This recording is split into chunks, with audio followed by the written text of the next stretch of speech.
The research vessel Aurora docked at Crossroads Station, with a soft mechanical hum that vibrated through the metal floors.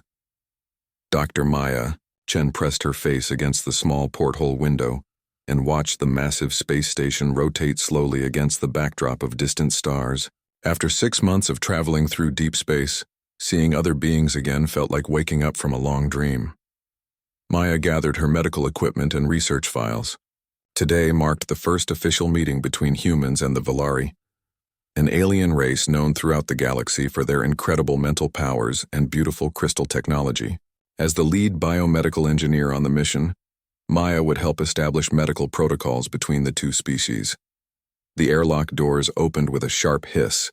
Maya stepped onto Crossroads Station and immediately noticed how different everything looked. The walls curved in impossible ways, covered with panels that glowed with soft blue light. Strange symbols moved across the surfaces like living writing. The air smelled faintly of ozone and something sweet she could not identify. Captain Torres, the mission leader, waited near the entrance with 2 other crew members. "Ready for this, Maya?" he asked with a nervous smile. "The Valari delegation should arrive any moment." Maya nodded and checked her translation device one more time. The small earpiece would convert Valari speech into English, though she had spent months learning basic Valari phrases just in case. She wanted to make a good impression. A soft chiming sound filled the corridor. 3 figures approached from the far end of the station hallway. Maya's breath caught as she saw her first Valari up close. They were tall and graceful, with pale silver skin that seemed to shimmer in the artificial light. Their large eyes were deep purple, and their hair moved as if underwater despite the still air. But what struck Maya most was how they moved. 2 of the Valari walked with fluid steps that seemed to barely touch the ground. The 3rd figure glided forward in what looked like a chair made of floating crystal. The chair had no wheels or visible propulsion system, yet it moved smoothly beside the others. "Welcome to Crossroads Station," said the first Valari, in accented but clear English. "I am Ambassador Keth. This is Researcher Knox." He gestured to the walking Valari beside him. "And this is Medical Specialist Zira." Maya's eyes met those of the Valari in the floating chair. Zira had the same silver skin and purple eyes as the others, but something in her expression seemed different. More curious, perhaps, more focused on the humans than her companions were. "Thank you for meeting us," Captain Torres replied formally. "We're honored to begin this relationship between our peoples." As the groups exchanged pleasantries, Maya found herself watching Zira carefully. The floating chair fascinated her from an engineering perspective, but she also noticed small details others might miss. Zira's hands moved constantly, adjusting controls on the chair's armrests. Her eyes tracked every human movement with intense interest. Most importantly, Maya observed that Zira's legs remained completely still beneath a flowing garment that covered them. The tour of the station lasted 3 hours. The Valari showed the humans incredible technologies that seemed more like magic than science. Walls that became transparent at a touch, computers that responded to thought alone, gardens where plants grew in geometric patterns that changed based on the viewer's emotions. Throughout the tour, Maya walked near Zira's floating chair. She noticed how Zira navigated obstacles in tight spaces with practiced ease. The chair responded to the slightest movement of her fingers, rising higher or lower as needed. But Maya also saw frustration flash across Zira's face when the group moved through areas designed for walking beings. During a break in the formal presentations, Maya approached Zira near a viewing window that showed the vast expanse of space beyond the station. "Your chair is remarkable," Maya said. "The technology is unlike anything we have on Earth." Zira turned toward her with surprise. "You study technology?" "Medicine, actually," Maya replied. "But medical technology, I design devices to help people move and function better." She paused, choosing her words carefully. "I notice your chair helps you move in ways that walking cannot." Something shifted in Zira's expression. Her purple eyes studied Maya with new intensity. "You are observant for a human. Is that unusual? Most beings see the chair and think no further about it." Zira's fingers traced patterns on the chair's controls. They assume it is simply a choice or a preference. Maya sensed there was more to the story, but she did not want to push too hard during their first meeting. "On Earth, we have people who use chairs with wheels to move around. We call them wheelchairs, but they look very different from yours. Your people cannot all walk? Zira asked with genuine curiosity. Some cannot for various reasons. Injuries, illnesses, or conditions they are born with. Maya watched Zira's reaction carefully. We work very hard to help everyone move and participate in life, regardless of how their bodies work. Zira was quiet for a long moment. Then she said, "Among my people, those like me are considered blessed. Our chairs are seen as gifts that elevate us above the limitations of walking. Those like you, those whose legs do not function as they should." Zira's voice remained steady, but Maya detected something underneath the calm tone. "It is a condition that affects many Valari.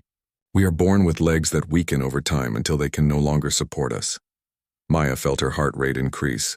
This was exactly the kind of medical challenge that drove her passion for bioengineering. "How long has this condition existed among your people?" "Always," Zira replied. "It is part of who we are. Our ancestors developed these chairs centuries ago as the solution. Now we consider it an improvement over the crude method of walking." The way Zira said "crude method of walking" made Maya think she did not entirely believe those words. There was something in her tone that suggested curiosity about what walking might actually feel like. Ambassador Keth called the group together for the next part of the tour. As they moved toward another section of the station, Maya walked beside Zira's chair. "Would you be interested in learning about human medicine?" she asked quietly. "I would love to understand more about Valari physiology." Zira glanced around to make sure the others were not listening. "Such discussions would need approval from our medical council. They are very protective of our biological information." "Of course," Maya said. "I understand the need for caution, but if there were ever an opportunity for informal discussion between medical professionals, I would find it fascinating." "As would I," Zira admitted. "Your species accomplishes remarkable things despite having bodies that seem so fragile compared to ours." The formal meetings continued for several days. Maya attended sessions on technology exchange, cultural protocols, and trade agreements, but she found herself most interested in the medical discussions, which unfortunately revealed very little useful information. The Valari Medical Council representatives spoke only in general terms about their people's health and biology. Maya began to understand that the Valari approached problems very differently than humans did. Where humans might see a challenge to overcome, the Valari saw an opportunity to transcend through technology. Their floating chairs were not just mobility aids but symbols of their superiority over physical limitations. On the fourth day of meetings, Maya was reviewing research notes in the station's human quarters when her door chimed. She opened it to find Zira floating outside in the corridor looking nervous. "I hope I am not disturbing you," Zira said. "I wanted to continue our conversation about medicine if you have time."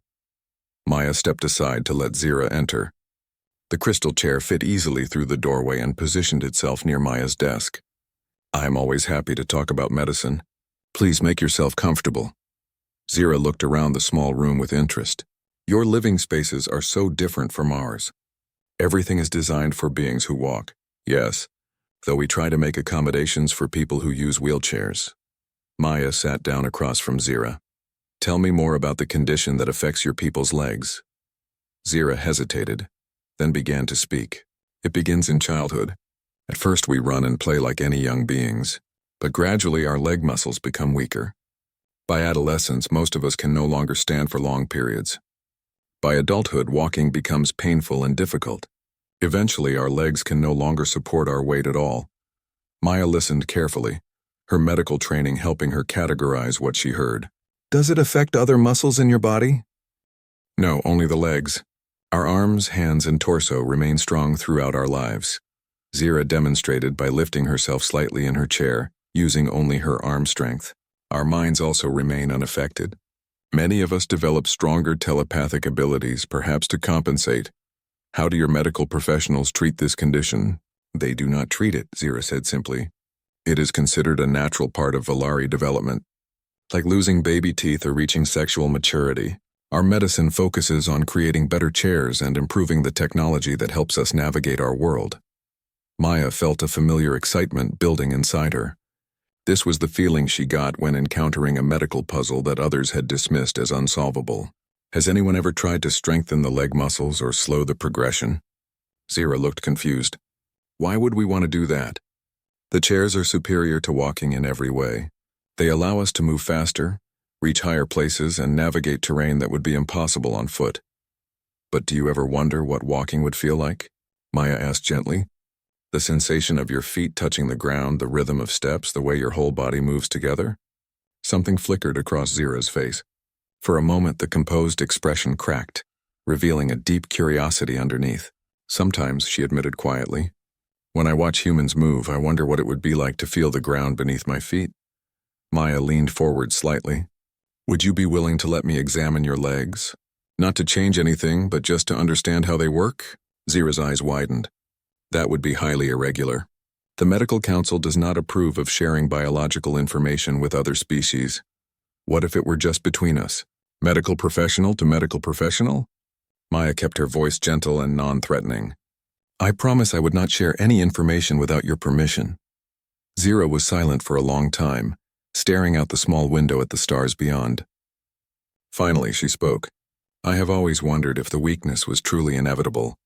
When I was young, before the condition progressed, I loved to run. I remember the feeling of my feet hitting the ground, the wind moving past me. I dream about it sometimes. Those are normal feelings, Maya assured her. Even if your society sees the chairs as improvements, it's natural to miss abilities you once had. Among my people, such feelings are considered immature, Zira said. We are taught to embrace our evolution beyond primitive walking. Maya chose her next words very carefully. In human medicine, we believe that every person deserves to reach their full potential, whatever that might look like for them. Sometimes that means accepting limitations, but sometimes it means challenging what others assume is impossible. Zira turned to look directly at Maya. You truly believe you could help me? I don't know yet, Maya said honestly. But I would like to try to understand what's happening with your legs. Maybe there are approaches your people haven't considered because they focus on technological solutions rather than biological ones. What would you need to do? Just an examination at first. I would look at how your muscles and nerves function. Perhaps some basic tests to see how your legs respond to different stimuli. Maya paused. Everything would be completely confidential unless you chose to share it. Zira made a decision. Tomorrow the formal meetings end and we have a free day before returning to our respective ships. Would you meet me in one of the unused medical bays? I will provide you with some basic information about Valari physiology first. Maya felt her heart racing with excitement and responsibility. Yes, I would be honored. And Zira? Thank you for trusting me. As Zira left, Maya began planning what equipment she would need and what tests might be safe to perform on an alien physiology. She had studied xenobiology extensively, but this would be her first chance to apply that knowledge in a real situation. More importantly, she felt the weight of Zira's trust. Whatever happened tomorrow would not just be a medical examination. It would be the first step in either helping someone achieve something their entire society believed impossible, or confirming that some limitations truly could not be overcome. Maya spent the rest of the evening reviewing everything she knew about muscle atrophy, genetic conditions, and rehabilitation techniques. Somewhere in that knowledge might be the key to giving Zira something she had only dreamed about, the chance to stand on her own feet again. Maya arrived at Medical Bay 7 early the next morning, carrying a portable scanner and several pieces of diagnostic equipment she had borrowed from the Aurora. Her hands trembled slightly as she set up the workspace. This could be the most important medical examination of her career. Zira arrived precisely on time, her crystal chair gliding silently through the doorway. She carried a small device that projected holographic displays in the air above it. I have brought detailed scans of Valari anatomy, she said. This should help you understand our basic physiology before you examine me. Maya studied the holographic images with fascination. Valari muscle structure was remarkably similar to human anatomy, but with some key differences. Their leg muscles showed a complex network of nerve pathways that seemed more intricate than human legs. Most interesting was a series of what looked like secondary muscle groups that humans did not possess. These additional muscle bundles, Maya pointed to the hologram. What purpose do they serve? Our medical texts say they are remnants from our evolutionary past, Zira replied. Before we developed chairs, our ancestors supposedly needed extra strength for climbing and jumping. Now the muscles are considered useless. Maya felt excitement building. Have your doctors ever tried to activate these secondary muscles? Why would they? Our current muscles cannot even support basic walking. Zira's tone suggested this was obvious to any reasonable person, but what if the secondary muscles could compensate for the weakness in the primary ones? Maya moved closer to the holographic display. In humans, we sometimes train other muscle groups to take over functions when the main muscles are damaged. Zira looked skeptical. Our greatest medical minds have studied this condition for centuries. If there were a solution, they would have found it. Maya turned to face Zira directly. Sometimes being too close to a problem makes it harder to see new possibilities. Human medicine developed differently than Valari medicine. We might notice things your doctors overlook simply because we approach problems from a different angle. What do you need me to do? Maya guided Zira to transfer from her chair onto the medical examination table. It was the first time Maya had seen Zira without the crystal chair, and she was struck by how small and vulnerable Zira appeared. Her legs were thin but not wasted away completely. Maya could see muscle definition under the pale silver skin. I'm going to use this scanner to look at your muscle and nerve activity, Maya explained, holding up a device about the size of a tablet. It won't hurt, but you might feel a slight tingling sensation. As Maya ran the scanner over Zira's legs, data began flowing across the screen. What she saw made her gasp in surprise. Zira, look at this. Your primary leg muscles are weak, just as you described, but these secondary muscles are completely intact. In fact, they're incredibly strong. Zira leaned forward to look at the scanner display. How is that possible? I cannot move my legs at all. The secondary muscles are not connected to your primary motor control system, Maya said, studying the data more carefully. It's like having a second set of muscles that your brain doesn't know how to use.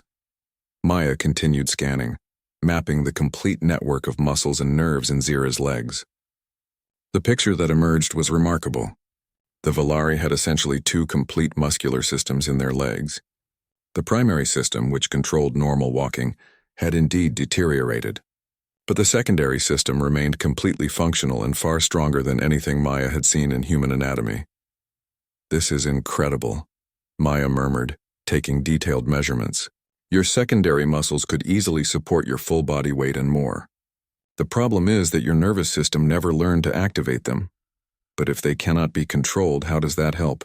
Maya's mind raced through everything she knew about neural plasticity and muscle training. In humans, we can sometimes teach the brain to form new neural pathways. If someone loses function in one part of their brain due to injury, other parts can learn to take over.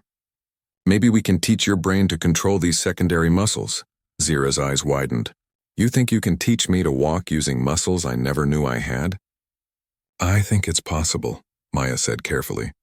But it would require intensive training. We would need to stimulate the secondary muscles while training your brain to recognize and control them. It would be unlike anything attempted in Valari medicine. How long would such training take? Maya considered the question seriously.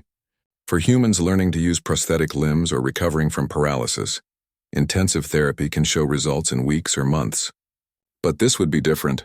We would be creating entirely new neural connections between your brain and these unused muscles. I want to try, Zira said without hesitation. Are you sure?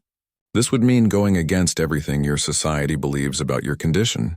If we fail, you might face criticism for attempting something your people consider impossible. Zira was quiet for a moment, looking down at her motionless legs. Every day I watch beings walk and run and dance. I feel the chair lift me above the ground, and part of me feels separated from the world around me. If there is even a small chance I could feel my feet on the ground again, I must try. Maya felt the weight of responsibility settle on her shoulders. Then we'll need to work in secret until we know if the treatment is effective. I'll need to design equipment that can stimulate your secondary muscles while training your brain to control them. Over the next 3 days, while the official diplomatic meetings concluded, Maya worked frantically to design a treatment protocol. She adapted human rehabilitation techniques for Valari physiology, creating a system that combined electrical muscle stimulation with virtual reality training. The breakthrough came when Maya realized that Valari telepathic abilities might actually help with the treatment. If Zira could sense the electrical activity in her secondary muscles, she might be able to learn to control them faster than a human could. On their last day at Crossroads Station, Maya and Zira met for the first real treatment session. Maya had created a device that looked like a belt covered with small electronic patches. When placed around Zira's legs, It could stimulate specific muscle groups while providing feedback about which muscles were responding. Close your eyes and focus on the sensations in your legs, Maya instructed as she activated the device. Use your telepathic sensitivity to feel what's happening inside your muscles. Zira's face scrunched in concentration. I can feel something, like tiny lightning moving through my legs. It's very strange. Good. Now I'm going to stimulate just the muscles that would lift your knee. Try to sense which muscles are working and see if you can enhance that feeling with your own mental energy. For 20 minutes, they worked through different muscle groups. Maya would activate the electrical stimulation, while Zira tried to sense and amplify the muscle contractions. Progress was slow, but Maya could see tiny movements in Zira's legs that had not been there before. Did I move? Zira asked excitedly after one session. I felt something different that time. Yes, your left knee lifted about 2 centimeters, Maya confirmed. It's working. Your brain is starting to form connections with the secondary muscles. When the diplomatic mission ended, Maya faced a difficult decision. The Aurora was scheduled to return to Earth, but Zira needed ongoing treatment to continue her progress. After discussing with Captain Torres, Maya requested permission to remain at Crossroads Station for an extended research assignment. This could change everything we know about alien physiology, Maya argued. If successful, the treatment could help thousands of Villari who currently cannot walk. Captain Torres approved the request, understanding the historic importance of Maya's work. Over the following weeks, Maya and Zira worked together every day. Maya refined the treatment device while Zira practiced controlling her secondary muscles. Progress was slow but steady. First came tiny movements, then larger motions, then actual muscle contractions strong enough to support weight. The real breakthrough happened 6 weeks into treatment. Zira was lying on the examination table with the stimulation device activated when she suddenly gasped. Maya, look! Maya turned to see Zira's right leg bending at the knee, lifting her foot several inches off the table. But the stimulation device was turned off. You did that yourself, Maya said with amazement. Your brain found the neural pathway to those muscles. Tears began flowing down Zira's silver cheeks. I made my leg move. After 15 years of complete paralysis, I made my leg move. From that moment, progress accelerated rapidly. Within days, Zira could move both legs voluntarily. Within 2 weeks, she could sit up and move her legs in walking motions while seated. But the greatest test was still ahead. Could she actually support her weight and walk? Maya designed a support harness that would catch Zira if she fell, but allow her to practice bearing weight on her legs. The first time Zira stood upright, supported by the harness, both women cried. The ground feels so solid, Zira whispered, her voice filled with wonder. I can feel it pushing back against my feet. Learning to walk required retraining Zira's entire sense of balance and coordination. Her secondary muscles were incredibly strong, but her brain had no experience using them for locomotion. Maya created a training program that started with weight-bearing exercises and progressed through assisted stepping. 3 months after their first meeting, Zira took her first independent step. It was a clumsy, uncertain movement that lasted only a second before Maya caught her.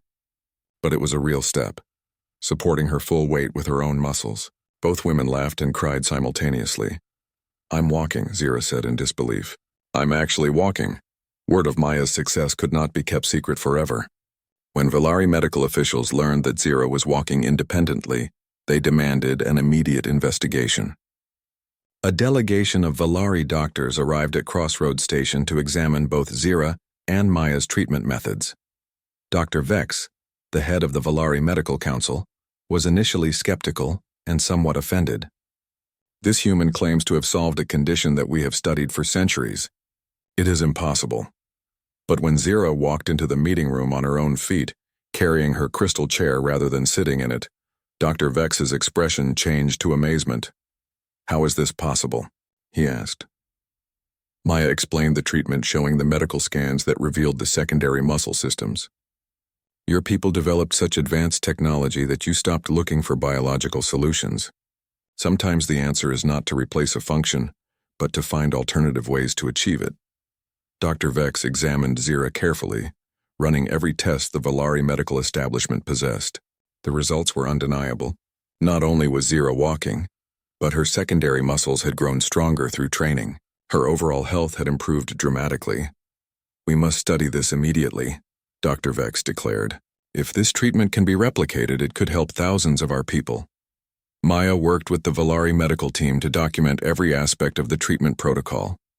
They discovered that the secondary muscle system existed in all Valari, not just those affected by the walking condition.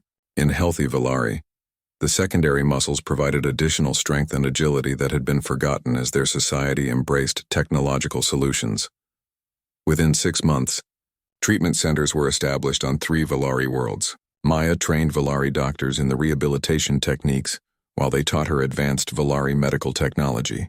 The combination of human determination and Valari science proved more effective than either approach alone. The success transformed medical relationships throughout the galaxy.